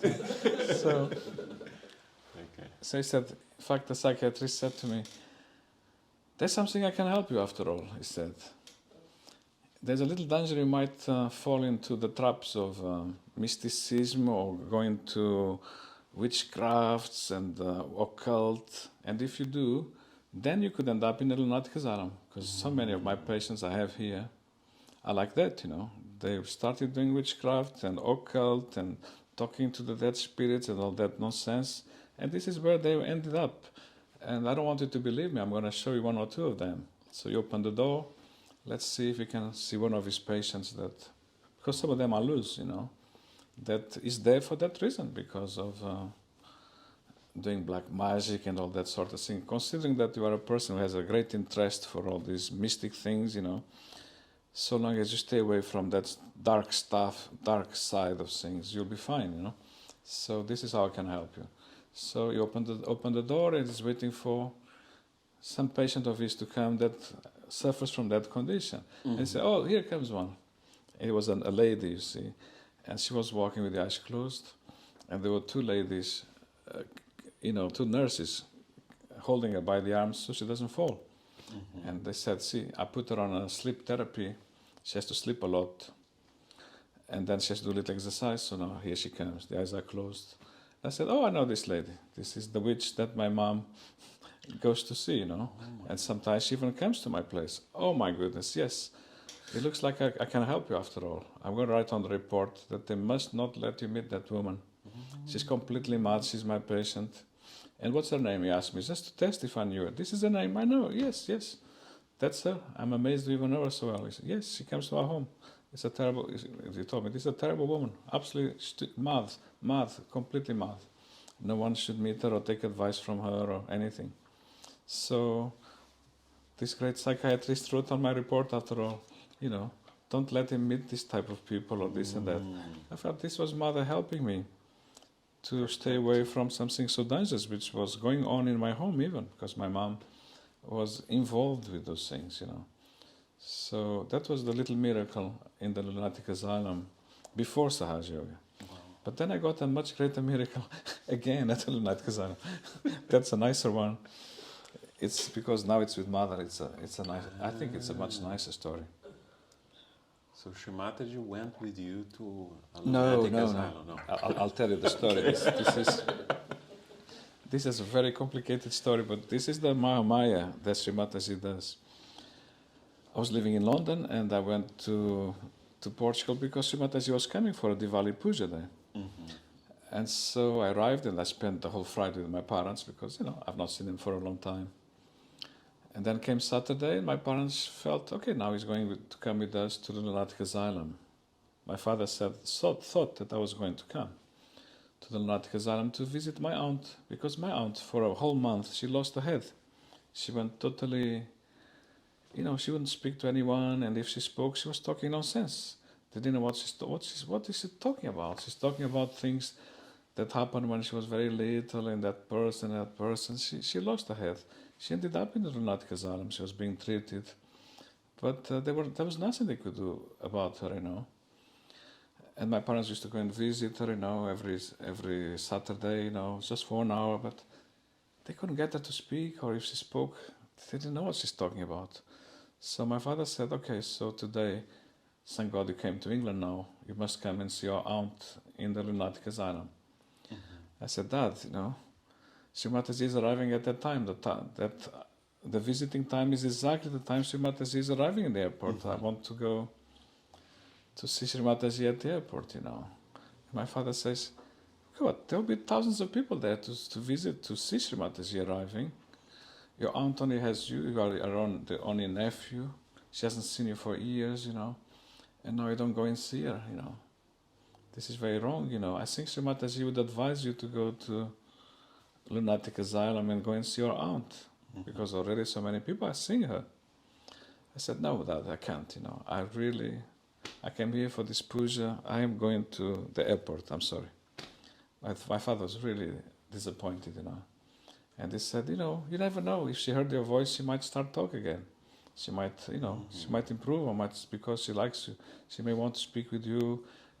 Let me tell you a secret. She still talks about Sri Mataji. See, she's the only person in the family. She even talks still a little bit about Sri Mataji. She never forgot about her. And now you refuse to go and visit her, it's very bad. You know what? If you go and see Sri Mataji, tell her advice, ask her opinion. You'll see she will tell you. You should have gone and see your aunt. I promise you that, So I went to see Mother at the airport. I was ashamed to tell these things, so many people, there's no time. I didn't say anything, just gave the flowers. I didn't say anything. Then Mother went away, then a French Raj yogi comes to me. Look, they told me you speak Portuguese. Yes, I need some help. He was a French leader, one of the French leaders. And they told me this story. This is very important because there's a very important man in France. His name is the Ayatollah Rumani. He's an Iranian leader, but he lives in France. Okay. He has a big following there. You see, some Iranian people live in France, Some immigrate abroad. So he had a big following in France, but he's from Iran. His name was the Ayatollah Rumani. And this man likes Sri Mataji very much, and Sri Mataji said, this is a good man, he's a realized soul, And he sent a present for Sri Mataji, which was a very ancient parchment, with Sufi poetry. On both sides of the parchment they had painted and written beautiful calligraphy, This Arabic calligraphy is very beautiful, a very ancient thing, a very ancient document, very precious, with poetry from a great realized soul of the past. That Sri Mataji, also Sri Mataji mentioned that Sufi saint, was a great realized soul also. So now we can't give this to Sri Mataji like this, we need to frame it. We need a special frame with glass on both sides. Not just, most frames, it's only a glass on one side. But he wanted a special frame with glass on both sides. So this takes a craftsman to do it exactly the size of that parchment. And you need it done now, because the puja then is coming tomorrow. Today's Saturday already. It's one of the gifts, from France, from that great Ayatollah, So it's a big rush, So we jumped on a taxi, and we asked the taxi driver, take us to the best of the best framing shops, He said, oh, there's one by the lunatic asylum, but it's a long distance. No, give us one nearby. I didn't want to hear about lunatic asylum, because, God knows, So it takes, I said, no, not that one, another one, not so far. It takes us to another one. And they said, no, we can't do this. Only that there's only one shop in Lisbon does that. Is that one next to the lunatic asylum? No. Tell us another shop, please. Not to the lunatic asylum, please. And we drove with the taxi 2 or 3 places. They all said the same.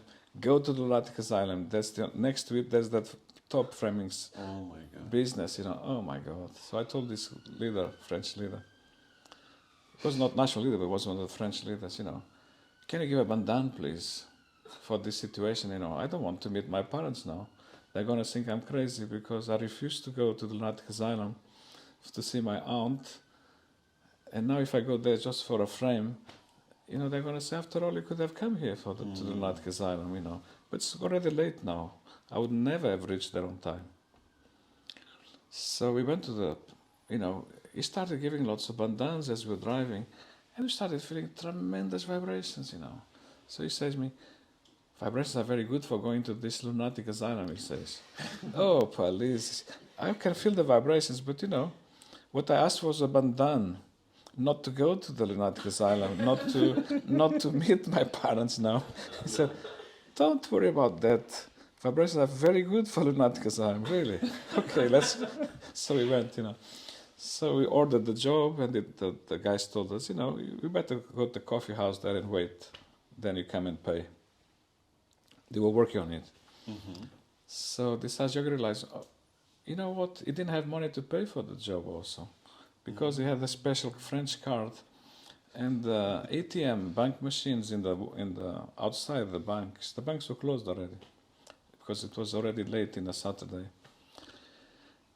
And he couldn't get money from those machines, so we need a special machine, So he said, let's go for a walk. You might find an ATM machine that accepts the card. I need this, otherwise how can I pay for this, It's a very precious thing. Now they have that. Mm-hmm. If I don't pay for the frame, they keep it's a big problem. And we started walking, and we meet my parents. There they are.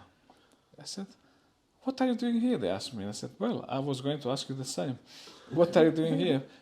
Don't you know? Yes, I know, but it's so late now. It's about 4 o'clock. The visit was 1 o'clock to 2 o'clock, My parents were very happy to see me. So happy, so happy. I thought it's going to be a problem, but it was so joyful. It was like vibrations. Even this Yogi, he was happy to meet my parents. He was hugging them as if they are family too of him, hugging them and kissing them. And they were so happy to meet us, He said, vibrations are very strong. We must come to this lunatic asylum. And then my father said, you know what? I think we should all go back there to the lunatic asylum. There was a miracle, my father says. At the time Sri Mataji said was going to land, that time your aunt recovered. She's been talking like she knows everything. I've been reading at the newspaper. She wants to know what happened during that month. What are the political news in Portugal? She was very political. She loved the political news. She followed all the political programs. She wanted to read the paper. She wanted to know all the news for the past month. She was back. She knew everything, and she recovered exactly the time Sri Mataji arrived in the country.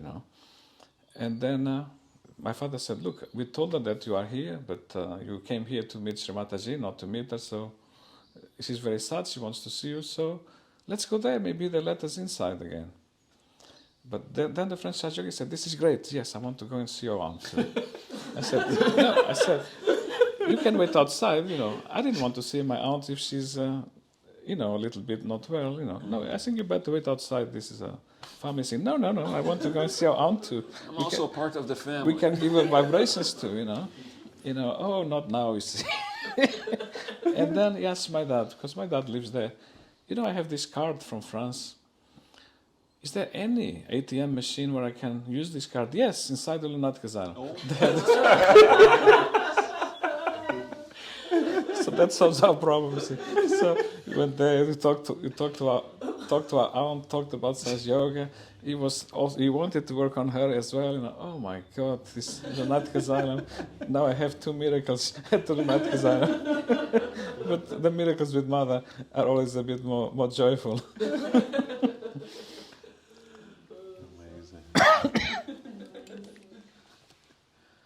Oh, very good. Shall I tell a few more miracles? Yeah, I think so. Are you sure? That would be great. Yeah. I hope I'm not taking too long. No. It's Let's a good see. amount of time. Yes, this one is another miracle where Sri Mataji saved my life. But the way she did it is quite extraordinary. This shows, all the great powers of Mother to save my life that way. Sri Mataji telephoned me at home, and I was out. The reason I was out is because I decided to go to Sheffield to help prepare for the puja. Mother was going to give a puja in Sheffield. So I decided I'm going to go a few days ahead of the puja. That way I can help out there to do the postering and things, Public program. Sorry? Public program. Public programs. So the posters were for the public program. And then there was an international puja as well. Mm-hmm. So Shimataji rang my place because she wanted to... she had a message for me for a family because she had family there in Cardiff, Mm-hmm. And when she rang, I didn't answer the phone, and she felt this guy is at great danger of dying. That's what mother felt, because she put attention on me. And so she kept ringing. I think mother knows everything, so she kept ringing. Of course, I could not answer the phone because I was in Sheffield, Mm-hmm. And then Shimataji told the leader, keep ringing him. Don't stop. Every 10 minutes you ring him again. I want my attention on him because his life is at great danger, So 3-4 days later, Shimataji arrived in Sheffield for the public program, and we were waiting for her in a queue, with the flowers, to give flowers to mother. Mm-hmm. While we were waiting for mother, there was a Sajyogini, and she had a really big bunch of flowers for mother, and I didn't have any. So she said, you must take some flowers, please, I said, no, I don't want, not today, because it takes too much time, Otherwise, mother will be late for the public program if we all start giving flowers, I don't want, Oh, but that way you don't get to say hello to mother. I don't mind, If she wants to talk to me, she will talk to me, So mother came and I was there, and that lady was next to me with a big bunch of flowers. And mother sees me, what happened to you? I was very worried about your life, So what on earth were you doing? So this is a long story. I had to tell mother how my life was at danger, how she saved my life. So I told her the whole story. So how it happened was like this.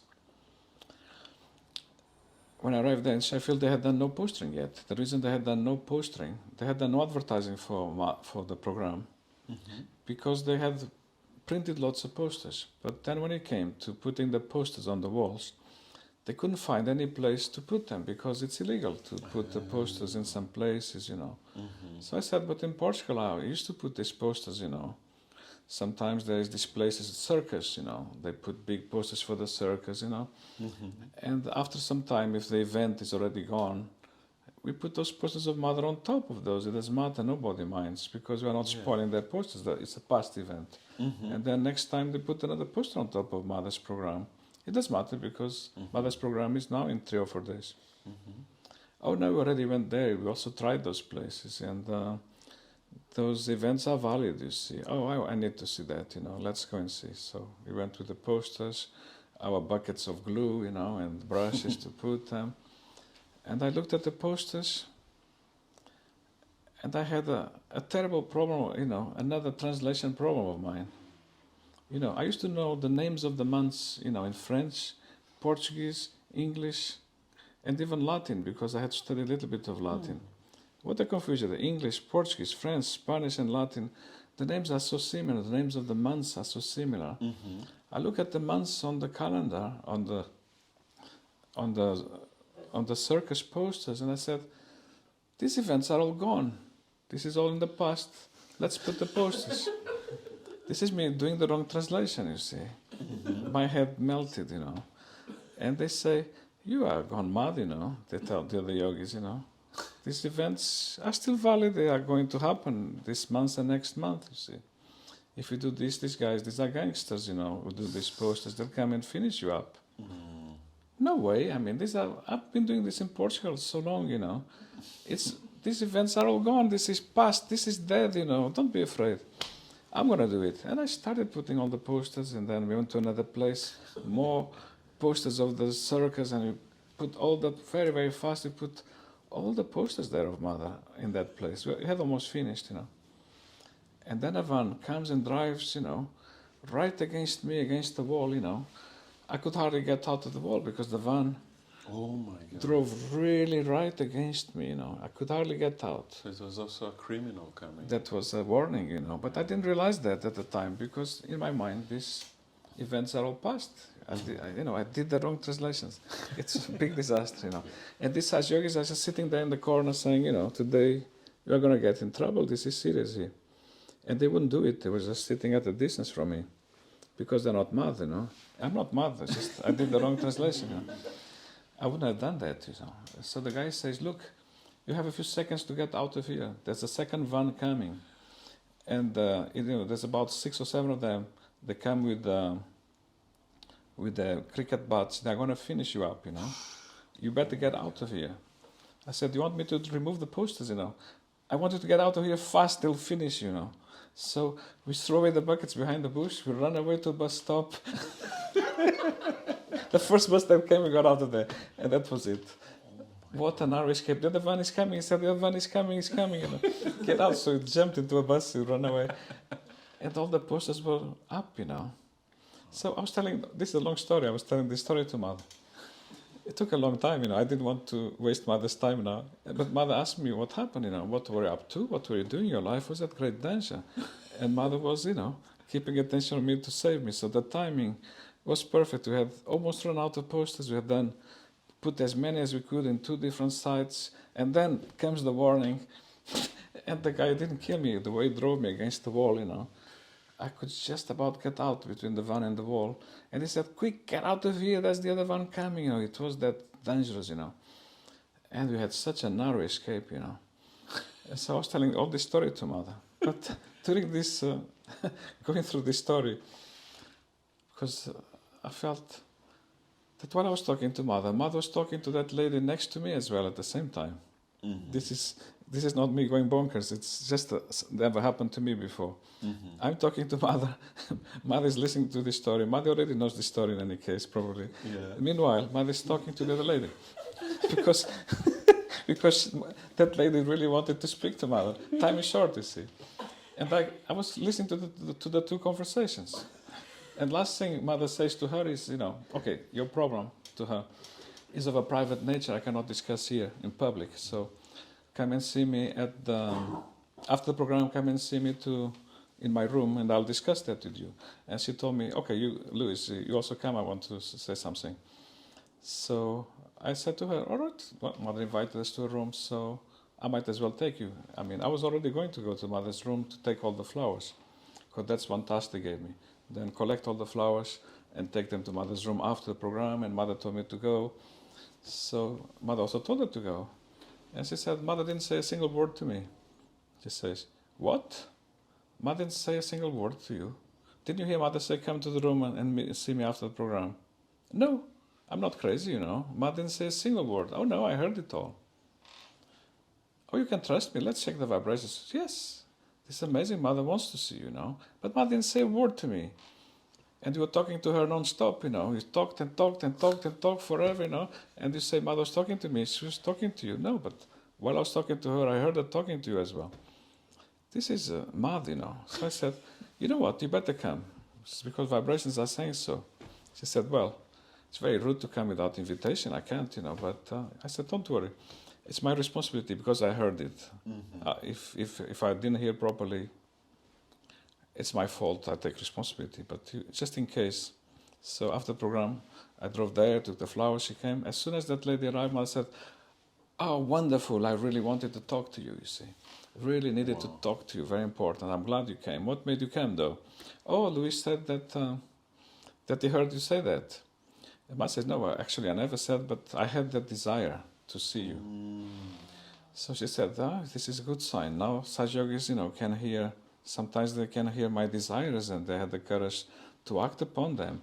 I said, this never happened to me. This is all part of the same miracle of the posters, On that occasion, that story is so long. Poor lady, she wanted to talk to Mother, she couldn't talk.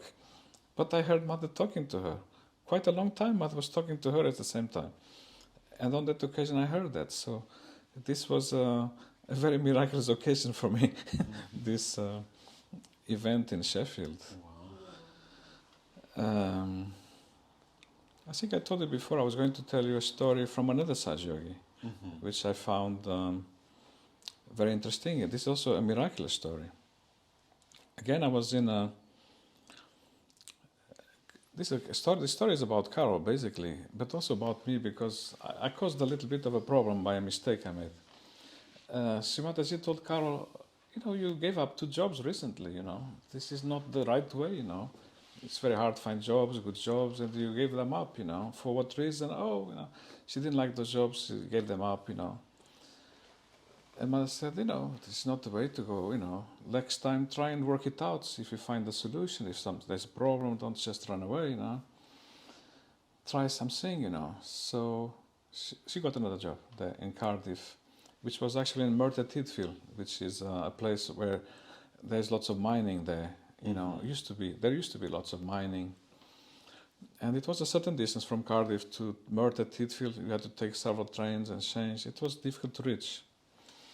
And they gave a flexi time, starting at 10 a.m. So the connections were easy to start at 10 a.m. But then the council was in financial trouble. So with the unions, they decided now everybody's going to do an extra hour of work every day without pay, just to help out the council, to take the council out of this financial difficulty. So she was told, now your job starts at 8 a.m. instead of 10. We cannot do the trains at that hour. It's impossible, So we decided, she has to give up a third job now in a row. Just like that. But they just told her not to just get rid of a job. So now we have to work it out. So she did lots of meetings with the bosses and people above the bosses to try and get flexi time. But they wouldn't give her, because this was agreed with all the unions and the workers. We are going to work an extra hour. Instead of starting at 9, everybody starts at 8. Nobody gets paid for that hour. We had a small baby as well. Sorry? We had a small baby as well. Yes, so it was difficult. You had a small baby then? Yes, in those days, so it was not easy or convenient, So Carol asked me, can you find some legal solution for this? Well, I studied Portuguese law, not English law, but we had a revolution there in Portugal, so the laws are quite different, and the political atmosphere in Portugal was very different from England. I said, if this was in Portugal, you should have done a strike. You go on strike, you see. It's called a one-man strike. You can do that. And then in a month or two, everybody in that council will join you in your strike. It's a very popular strike. When you do a one-man strike, everybody joins you. But this is a good cause, 3 months later, nobody joined her, you see. She was the only one. The union people were against her. They were telling her off, All the people are working an extra hour. And you, madam, you came here, behave like a duchess. You arrive at 10 o'clock every day. And you call it a strike, A one-man strike or a one-woman strike. We are all ashamed of this nonsense. They were not happy with her. Oh my God. And then suddenly, that's when the big disaster. But it worked, because she kept doing a job. Although she was still coming at 10, she wanted a solution. I found her a legal solution. You do a strike. And because it's a strike, they were waiting for her to change her mind, to feel ashamed and stop this nonsense. But she didn't stop. She carried on doing a strike. That was my advice. Otherwise, we have to give up another job. And Mother already said, don't give up. All I was asked was to find a solution. I think I found a good legal solution here. Although it was more correct to do in Portugal than in England. But still, it was a kind of a legal solution. It worked. She didn't give up a job, But then, suddenly there was a big disaster, There was a big crime at work. Someone disturbed went with some big bulldozers and dug up all the graves from the past to create extra place to bury new people. You see, so these graves are so old, nobody. It doesn't matter. They're very old graves. We can dig them up, and then you can use that area for digging the new people that die. But the people got so angry. You don't disturb the graves of the ancestors like this. And they wanted justice. They wanted the people responsible to go to court because it's a crime. And there was a small problem. On the job description, it said that Carol was in charge of that graveyard. It was her fault officially. The boss told her never ever go there because the boss did that behind the back. It was to save money. Instead of buying extra land, they just reused the old land. Of course, Carol didn't even know about this. She was ordered, don't ever go there, that's my responsibility. But this is verbal instruction. She had no proof. On the contract, it said she was in charge of that graveyard, so now she might go to jail. And they don't like her at all because of that strike. So I felt now I have another legal problem to solve. She might go to jail for a crime now. A crime she didn't do, it's a responsibility. I ran out of ideas, I said, I have an idea, in fact. When you have a problem like this in Portugal, what you do, this is plan A, you do a pilgrimage to the Virgin Mary. And you find a solution somehow. Now, here in England, the Virgin Mary, this is Srimataji, We do a pilgrimage to London. That's our plan A. We pray to Mother. She may give me some idea, who knows? Hopefully a good idea this time, or a better idea, So I came to London, stayed at the ashram, had great luck, Then plan B came. There was an invitation from Mother, came to my house, those who want, you can help out a little bit if you want, if you are free. I had nothing else to do. I went straight away. I arrived there, I saw Mother, lots of people came, not just me. The job for me was to transport some furniture out of Mother's house to a storage place, And Mother said, all right, so now you all must eat a pizza before starting work. Eat a nice pizza. She had lots of pizzas there for us. Take a little rest and then you can start if you want, And then she said, I'm also going to take some rest now. That's it. I saw Mother, said hello, but I couldn't tell her this big problem of mine. So this was plan B, was to tell Mother, but plan B disappeared, Mother went to a room, I never had a chance to tell her that. And then, okay, there's only now plan C. I'm going to do a meditation. Everything I want to tell Mother, I will tell it to a photograph, So when the van was going with the van was being driven by a nice Saj yogi, very nice friend of mine, in fact, and I said, don't talk to me, please, because I'm going to do a special meditation now. I put my photo there on the dashboard of the car. I need to tell Mother something important, because I've just seen Mother, so now the sooner the better. I want to tell Mother, what it is, I did tell him the details. I need to do a serious meditation now, because I want to keep on driving while I'm just drive and leave me alone. Don't talk to me.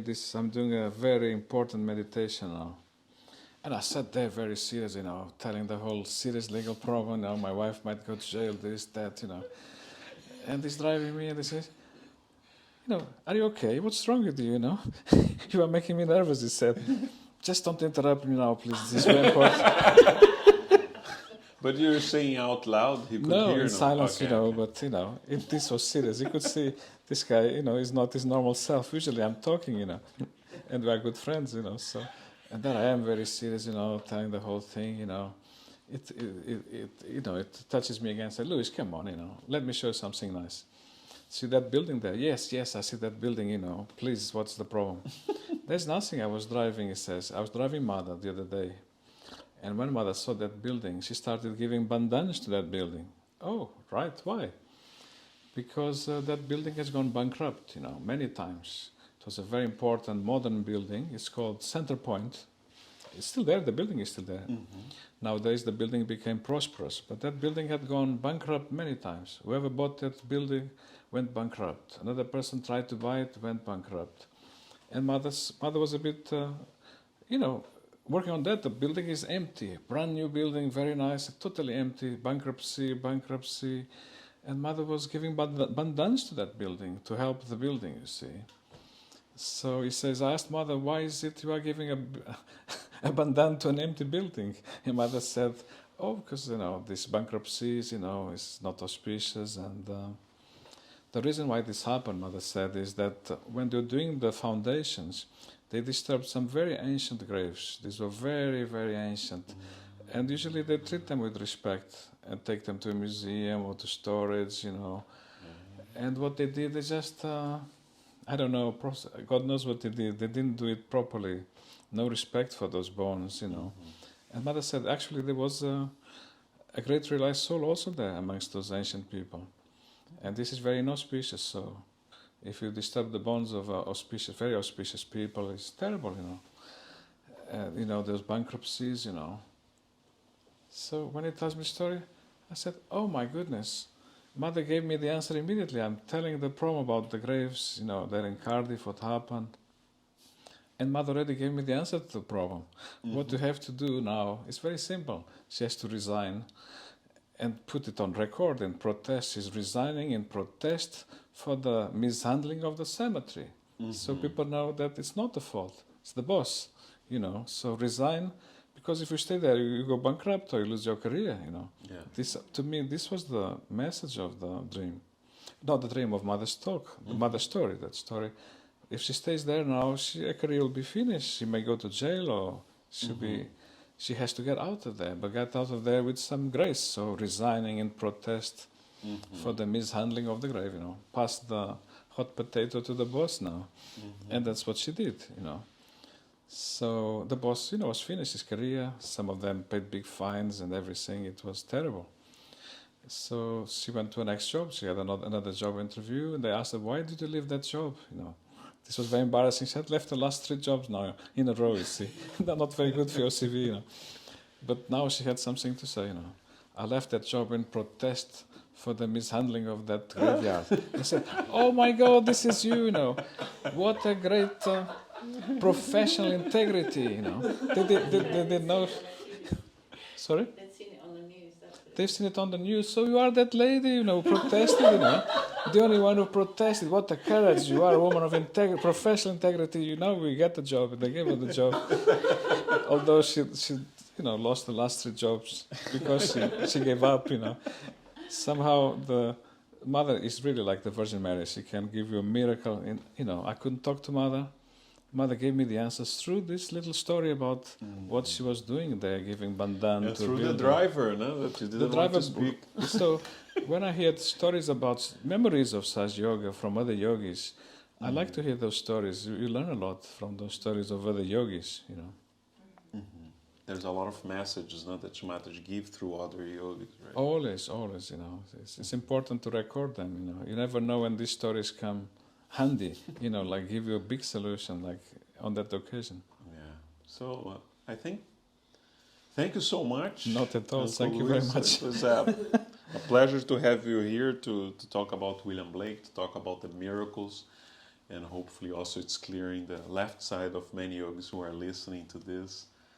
And for sure we have to bring you back for more stories that I'm sure that you have, right? Maybe a few more. Sometimes we forget there's so many, yes. So thank you so much.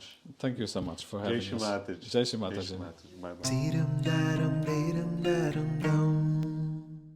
If you enjoyed this conversation, you can find more interviews in our book, Virata, Conversation with Sahaja Yogis, Volume 1. You can purchase the book on Amazon, and you can find the link in the description of this episode. Thank you.